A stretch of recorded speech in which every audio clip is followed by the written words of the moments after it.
So this final session, half an hour or so, is designed to think about some of the key issues that have come up over the 2 days, and to think about possibilities for the future.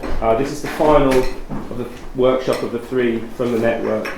The network itself officially finishes at the end of March. There are a few things to do before then, such as upload podcasts and update the website and so on. But the hope is that perhaps in a number of different ways, things might develop from it. These might not be things that involve me or John, or they might involve us. I'm not suggesting that we're going to have a project that all 20 of us are involved in, but thinking about possibilities for the future is absolutely key, I think, to this network. So, John and I have agreed that we'll both speak very, very briefly about some of what we think some of the key ideas are to have come up from the 2 days, and then we'll open it out to the floor. I mean, the things that I've been thinking about, I suppose, and I'm moving away from the individual case studies, which have been really interesting to think sort of more conceptually. The point I made at the start of the day about the relationship between the actual abrasive, heated networks of everyday interaction with the more virtual networks. Something that seems to me quite important is the difficulty, perhaps the impossibility of distinguishing between networks of production and networks of consumption. You think about that, the Halsey essay on Mitford and her networks, which are both productive and consumptive. Consuming would be a better word. I thought that Laura made an interesting point about the pleasures of networking, the role of pleasure in these sorts of relationships. And finally, I was taken by John's metaphor about looking laterally, with particular reference to the archive, but also I think in other ways that we might map networks, which actually goes back to Emma's seminar and the quotation she gave from Benedict Anderson at the start. The idea of nation as forming this, in a very strange metaphor, this deep horizontal comradeship. So something about, I mean, for me, I think a project that in some ways took thinking laterally as a sort of basis might be quite an interesting one. So there are just a few fairly random thoughts. I'll hand over to John now. Yeah, just a couple of suggestions, really.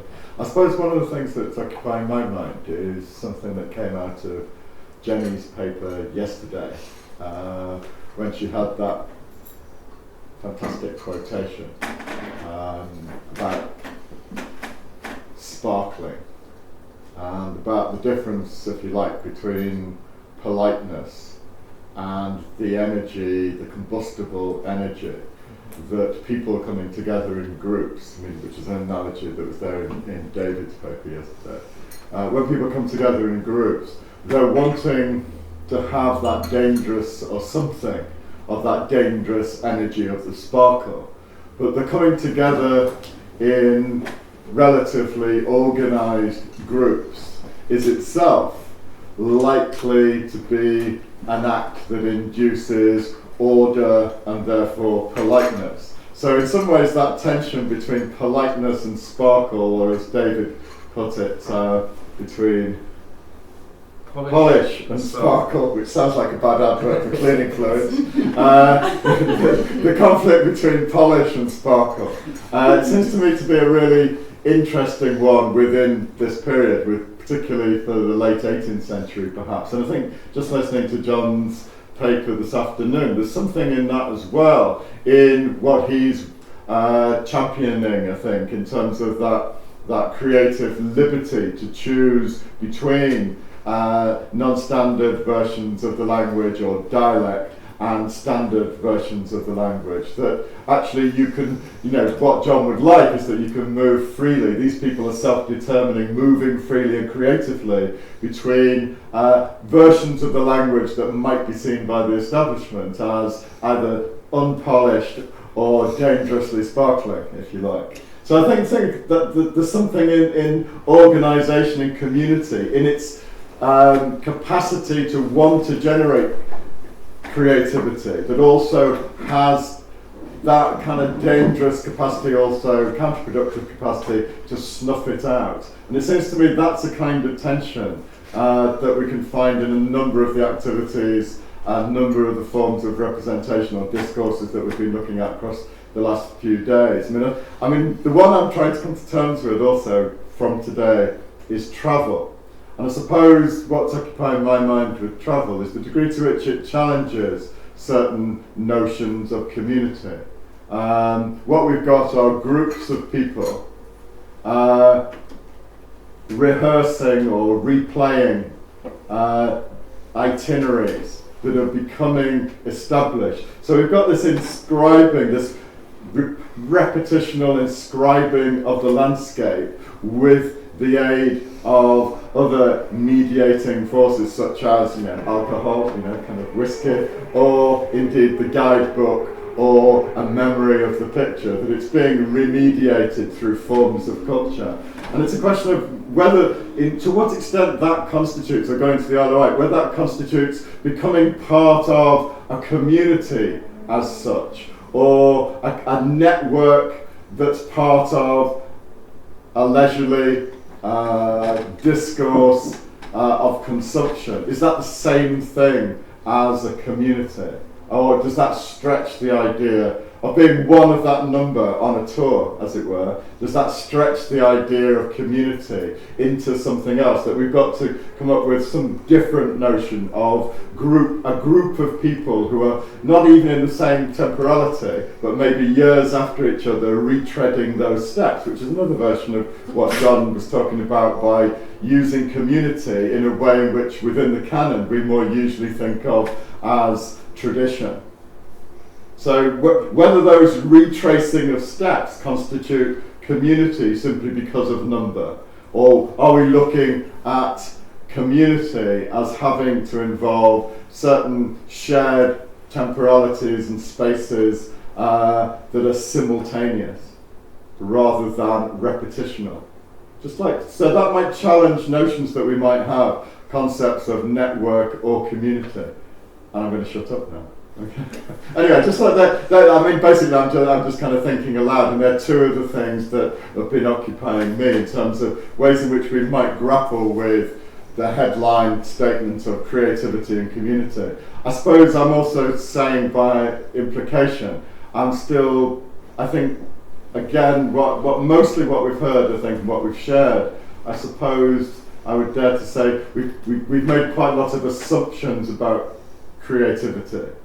We've assumed the creative labour, the creative work, or the creative process is there, and we've occupied ourselves more with questions of community or network, or linkages, or data sets of people doing similar activities in similar places, or connection between groups of people across different places, rather than attending as much to what is this thing, creativity, that is coming out of those assemblages, networks, groupings of people.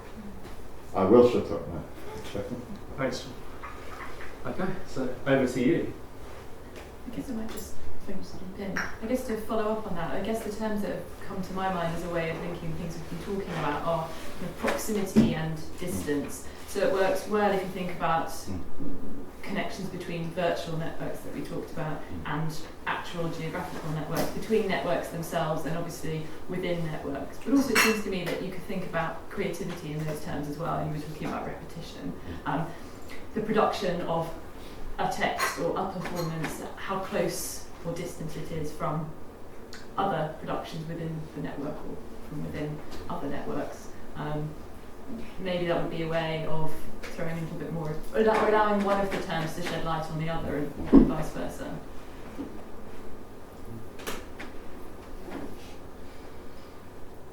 Oh, that's really helpful. Are you chairing this? We're sort of got this weird arrangement, haven't we? I can sit there. Do you want? No, you do. Yeah.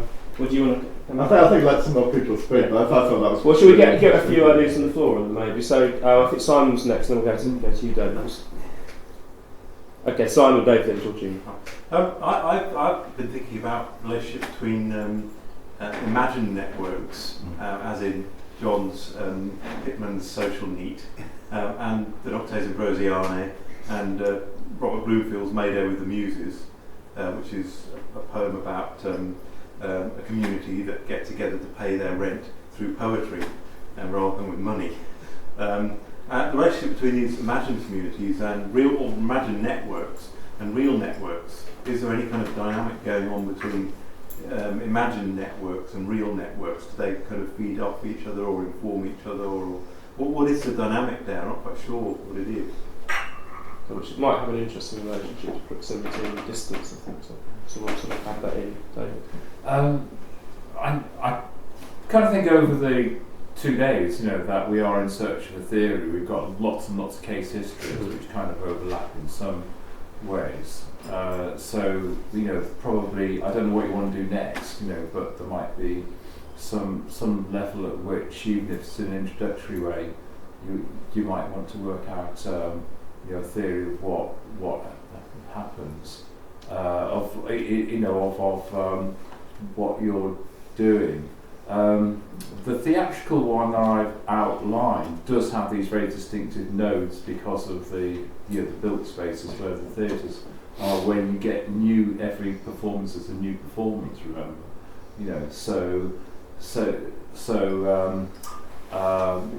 the places where are the nodes in the network. You need to think about where those nodes are and what constitutes them. Whether they're virtual, are they virtual or are they actual?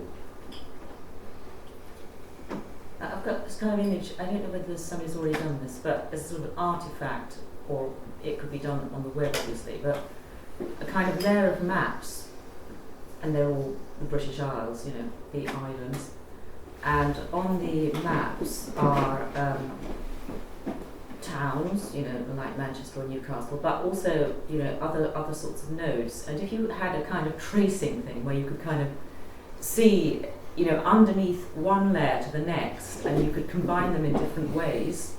So you put one layer, you have a kind of ruling map if you want, and then you lay the nodes or the kind of networks or points of liaison or roads over the top of these maps. And so actually what you get, maybe it would be a whole book, I don't know, or maybe, in the course of time a whole book would be assembled like that. But some sort of artefact where people could load in information on the basis of a visual, portable, or maybe just do it on the net and have done.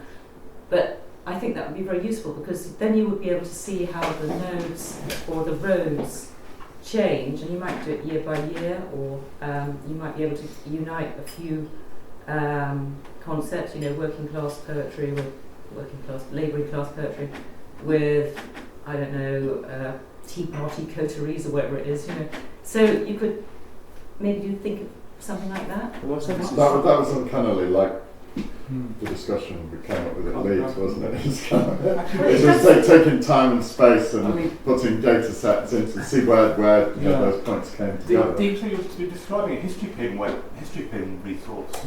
A history pin resource. It's a non-profit organisation that will help you to set up interactive maps where people can put pins in and add information in specific geographical locations. I think there have been a few attempts for people to start. There was one in UEA as well, sort of literary mapping thing, and then there's stuff in Lancaster which is slightly different. But I think people have tried. I think it's a great idea, but I'm not sure. I don't know how far down the line the history pin. Well, it's established. It's pretty well established. I know people have used it and found it really, really helpful. This is the Republic of Letters project too.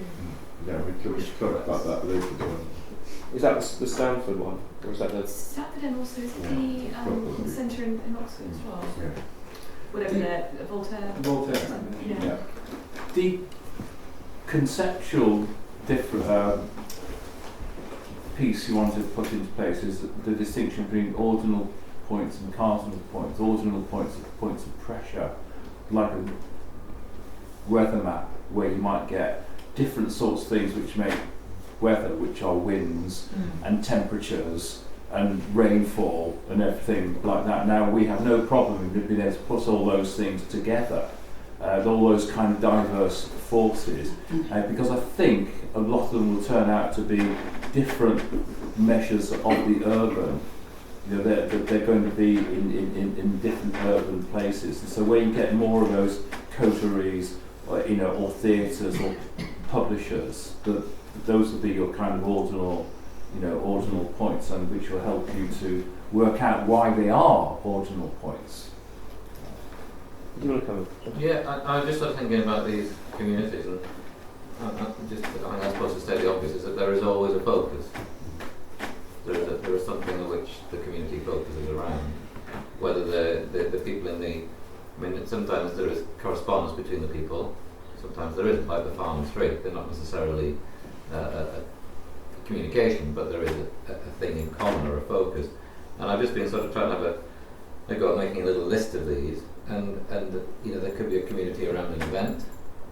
Supposing there's something happened and there's a whole set of correspondence and responses to a thing in history. It could be around an activity, it could be around a concept, like a political theory. There could be all sorts of community and responses to that.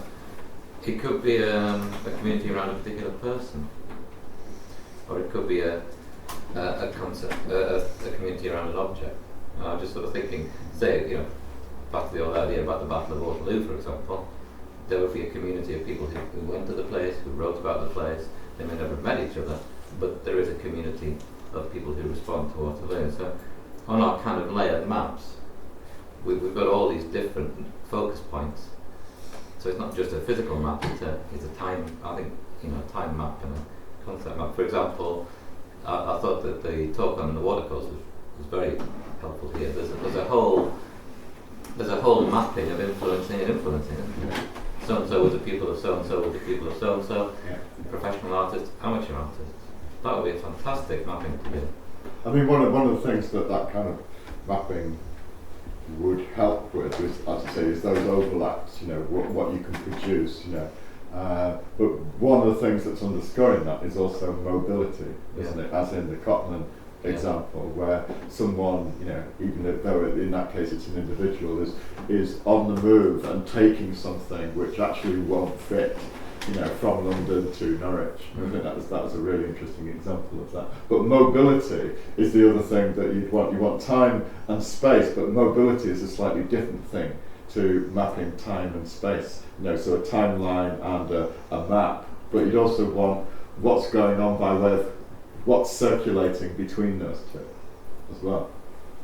Steve, I also wonder whether such a map would have borders on it, because I was just looking at the title for the workshop. I remember at some stage, quite late in the process, you suggested adding the term national there, and I wondered what really happened to that. The institutions we've been talking about have been regional, some of them have been in several regions, but the idea of nationhood, of, for example, even separate Scottish identity, didn't really arise in the discussions that we had today. And I just wondered whether that's a kind of is that something we've sort of tacitly agreed to do, or something been effaced there? We talked a bit about it at UCI, because in that sense there was a sense in which, interestingly, that a lot of those metropolitan institutions, perhaps for obvious reasons, were seeing themselves as speaking for the nation in a way that, again, rather obviously regional institutions were much less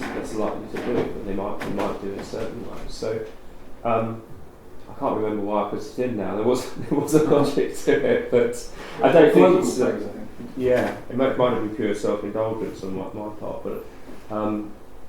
I think it came out of the given people we've engaged with. So we had a speaker there, didn't we, from the Royal Asiatic Society. Yeah. So one of the things that came up through discussion was the way in which London was taking upon itself, as it were, and understandably and typically, to be representative of the whole nation, well, indeed the whole empire, if not the world, in certain cases. So, the Royal Asiatic Society was an example of that. That you would see different places around the country that would also have huge collections of materials derived from colonial power and trade and a combination of the two. But the Royal Asiatic Society took it upon itself to be the national representative.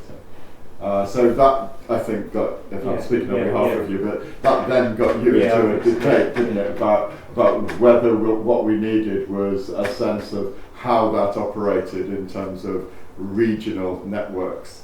You can much better account of my actions than... I'm just trying to remember. No, you're right. No, you're quite right. Yeah, I just want to ask, in the original terms of this project, are we talking about a promised outcome, or was there anything prescribed or offered at the initial stages? I'm just wondering. What we promised is we promised these events, we promised podcasts of different types, we promised a website, we promised an edited book, though I think the HRC would actually probably prefer an edited open access journalship for obvious reasons. We haven't made any promises beyond that, except I think the understanding is that network grants tend to be given with the idea that they will lead to some sort of bigger project and probably some sort of bigger funding bit of a collaborative nature. We haven't made any... Unlike some networks which have a very clear aim in mind of a bigger project, and it's having some meetings to lead up to it, we always presented this as a sort of exploratory open network where we see what it generated. And is it your sense that you would like a further grant to be applied for? Or are we just talking about the website? I think so, but with a sense of, as John was saying at the beginning of the 2 days, of the limitations of our own expertise and the need maybe to bring in other people, and also what we're interested in doing as well as scholars, because we all know the pressure to put in for big applications, but it would be terrible to put in a big application that you really weren't interested in and actually be unlucky enough to get it. Yes. So, but yeah, I think there is a sense that we would want to use this network as a building block for something else. Greg, did you want to come in as well? Lots of things I'm trying to formulate into. I suppose I did get fascinated by the two Jane Austen pieces this morning. I'm thinking about, almost in David's terms, kind of weather front. It almost seemed like it almost suggested there was a weather front in Jane Austen's imagination, which had to do with the Isle of Wight and the concussion of kind of tourism and the military that we hadn't really been aware of before, and that might be, in that kind of idea, one might have some notion of where creativity might arise when certain kinds of circuits or systems are kind of confronting one another. And that there's that sort of interface or those coasts that things happen. But I suppose the other thing in the archivist talk, which was really fascinating, was just that sort of the relationship between the represented and the invisible, really. That with Gilbert White, but also with Jane Austen and her position in relation to Hampshire families, with an immense sense of this enormous sort of palpable but also largely unrepresented, or a community or a circuit or system that we had to sort of imagine, really, and that nevertheless it might be producing certain, that Jane Austen's novels might have come out of this system, but the system itself, how do we find a way? We've been thinking about maps, but I was also thinking, while the talk was being given, about thinking it's a bit like a golf ball on a green, really, that the ball can land and you can look at the green from above, but what you can't get is the sort of the nap of the land, as it were. And that's what seemed to me to be fascinating about some of the talks we were getting about the Isle of Wight and about the working class poets, cultures of Manchester and Newcastle. There's that sort of the lie of the land and the way in which balls tend to run has been quite difficult to get to from our historical distance. Often we feel the balls should be running in different directions. That Jane Austen's axis is surely London, Bath, Hampshire, but we've discovered actually the ball runs in different directions. Actually, Basingstoke is much more important and that sort of what research has kind of recovered there is actually there's a way in which the gravity, the sort of the sweep of community and therefore sort of possibly of creativity might be quite unexpected and invisible to those sort of flat literary readings of diaries and biographies and what we as literary historians might immediately go for. In one I way, don't know whether that was a thought. no, I think that is. One way of dealing with that would be to, or at least attempting to deal with it, because as you say, it's always going to be. There's always going to be a level of impossibility. Would be to take a relatively limited case study, but try and get the sort of nap of the land for depth, but use it as a potential model that could be used in the future. So I mean, something this is just off the top of my head. If one was to do a project of, you could call it 4 around Farnham, and you could use that Raymond Williams piece as the starting point, but then bringing in Mary Collier, but build on the very interesting work that Williams does, but do some of the sort of archival work that Sarah was talking about. Perhaps do more of the sort of close analysis that Williams tends not to do, because he sort of presents things, and think about a relatively small geographical area where you really perhaps could get the lie of the land, and perhaps find out some connections that Williams doesn't see between White and Collier and Austin and Cobbett. I mean, there are lots of other ways of limiting the sort of evidence base, but I think in order to get that sort of depth of focus that you're talking about, you would need to do that, for me. And I think personally, I'd be much more interested in a project that did that rather than a sort of huge big data project, which I think are incredibly valuable, but don't sort of get me going intellectually. I think you just might end up with just so much information that you don't get the curve or the camber, which is the thing that you really want to discover that you might not see already. Well, there's also, I mean, this is similar discussions one we encountered in Leeds, in part, I mean, thinking of maps and technology, and I think we were very engaged with that, and then there was a kind of moment of reflex where you start thinking, what is it that we're best fit to do? What skills do we bring to the table? It would be other people's skills that would enable us mostly to have the technology to produce those maps. What we have are various amongst kind of skills in this room, scholarly skills which include building up databases, bibliographies, or critical commentaries or forms of historiography, etc., rather than those technological. So other people, we would have to work with other people to bring. So it's also knowing what we do best, and also dare I say in the current funding climate, finding a space to do what we want to do because we believe that's the right thing to do. So there's something of that involved in it. I mean, I was just thinking as a mad example would be just to think about. I quite like that idea of deliberately being selective and choosing maybe some kind of national network and some kind of very local specific example. And this is a mad one, I know, but I mean, for example, we'll go, just because I like the idea, to the idea of a northeastern comic who is unintelligible by the rest of the nation. That would be a good kind of, this is just a metaphor, just a kind of example that would be really good. Because what that would challenge us to do as cultural critics and historians is to at least, it might not be recoverable, same as the comic on the stage, the Geordie comic on the stage in London, it might not be recoverable. But what it might challenge us to do is to think in terms of what is the aesthetic of that community that has allowed that community to find that guy comic or creative, to use the metaphor. Because it might be radically different from how we're constituting ourselves in terms of an aesthetic or a kind of pleasure that we get from cultural artifacts.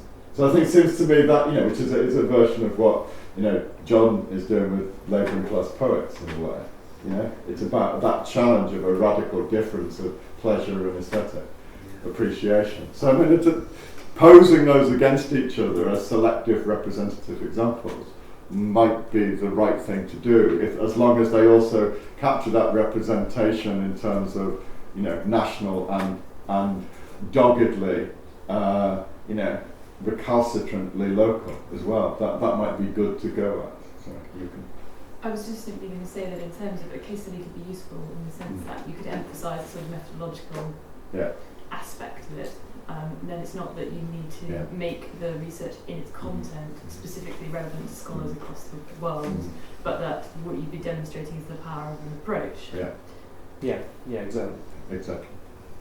I think a thing here as well, though, on your Farnham 4 is that it's no surprise that this part of the world is rich in all sorts of types of affluence of resources. So one does need to put it out to the I think it's important to tell the story of what you might call the regions or the provinces.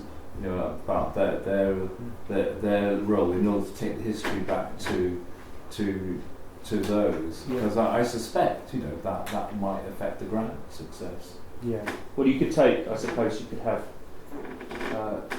2 or 3 case studies in different places with a different investigator attached to it. Some sense in which there was some sort of national connection between the 3 of them as well. I take the point, but I could see that one might be more likely to be successful. Anything else that anyone wants to contribute? I'm finding this really helpful and interesting. I'm just thinking back to the first session on dissenting communities and how constructive that was, and how we've been talking more about geographical locations today because that's what we've been thinking about for the last 2 days. But those discussions had in Leeds, I think, were just as good as the ones we've had here, and it'd be really helpful to think about Warrington and Hackney and dissenting communities and how we can articulate religion and geography together. What's that, religion? Religion and geography. Okay, I suspect people have got trains to catch. A few of us need to stay on for 20 minutes or so, but thanks to everyone very much for coming and making this a really interesting, hopefully worthwhile event, so thank you.